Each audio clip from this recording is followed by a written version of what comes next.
在这期的主角之前呢，我们来先来补充一下上一期关于虚空海豚的内容，就是我没有讲到的虚空海豚的空格键，在开翼形态下，使用虚空海豚的空格可以短暂的生成一个巨大的磁场，可以抵御敌方海豚长按左键锁定的离子炮。但我测试下来，非蓄力的攻击、激光射线、放家里的机枪炮塔、泰克炮塔都是没得办法阻挡的，所以我猜测只能阻挡那种射速较慢的炮弹。不过也无所谓了，咱们 PVE 玩家根本用不上是吧？回到我们今天的主角泰克跨步者。很显然，这个家伙已经算不上生物了，已经是个实打实的智能机械体了。跨步者大多数刷新在正常的生态圈，孵化生态圈也会刷新，不过数量较少。这些跨步者一共拥有4种头部模块与4种身体模块。野外刷新的跨步者的头部模块与身体模块都是随机的，这些模块不可自行更换。驯服之前是啥模块，驯服之后也只能是这个模块了。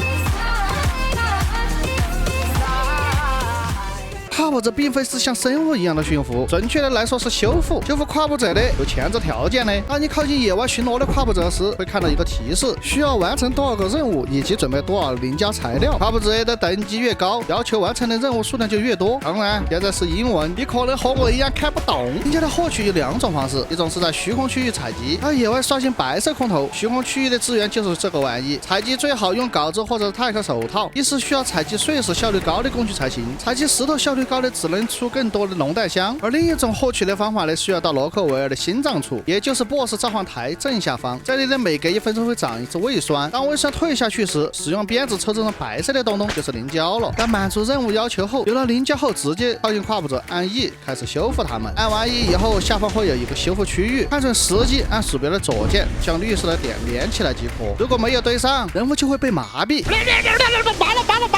并且还会清空所有的驯养进度。跨步者在进行一次修复以后，不管成功与否，第2次修复都需要在红圈范围外进行。靠近它们可以看到一串数字，这就是红圈中心的距离。出圈以后，我们再次找到它身上冒火花的位置，再按 E 进行修复即可。重复几次可以修复完成，也就代表驯服成功了。驯服之后的跨步者不用按即可启程，它身上还会自带一个泰克睡眠舱。不过跨步者无法收入低温舱，所以你得亲自将它骑回去。就这个艺术嘛，你懂的。不光是艺术嘛，路上还有可能遇到各种大型的肉食龙，还有这玩意也不防摔。所以驯服跨步者离家太远的话，光骑回家就是个折磨。跨步者分为鹿角头、羊角头、普洱头、钻头4个头部模块，剑龙体、显卡风扇体、背包体、伸缩电磁炮4个身体模块。每个模块都有自己独特的功能。鼠标右键呢对应头部模块，键盘的 C 键对应身体模块。左键通用的践踏攻击，伤害不高，动作缓慢，可以踩出一点点的浆果，几乎没有啥子作用。鹿角头的模块呢是声波攻击，使前方范围内的敌方生物获得30秒的沉默 buff， 对同一个单位再次生效的冷却时间为90秒。目前测试这个能力可以让敌方的虚空海豚无法切换开翼形态，一进入开翼形态会强制关闭。不知道是否可以禁止敌人的泰克套装，希望玩 PVP 的小伙伴在评论区或者弹幕冲一下。羊角头部模块作用呢是激光射线，和海豚左键差不多，和伤害低得很。布尔头部模块功能是雷达扫描，扫描前方一定范围内的所有生物并显示轮廓，同时左边还会随机的显示10只生物的部分信息。长按右键可以切换筛选，最上面是扫描恐龙与人类，左下角只扫描恐龙，右下角为退出扫描。钻头头部模块嘴巴是钻头，但上面很像是复制龙的头，作用呢就是可以采集一切的资源，采集效率非常的高，缺点就是采集的碎石太少了。剑龙骨骼身体模块全面护盾，和抵挡内外的攻击，受到一定伤害后会暂时关闭，能量恢复以后再次开启。显卡风扇身体模块单向护盾，可以根据镜头的方向释放单面护盾，可从里面向外射击，无法从外面向里射击。背包身体模块拥有一个比较特殊的背包，背包里的所有资源减少65%的负重。长按E呢可以开启物质运输带，开启后人物在使用矿仓采集的资源会自动的放进特殊的背包。伸缩电磁炮，你看真的会伸缩哎。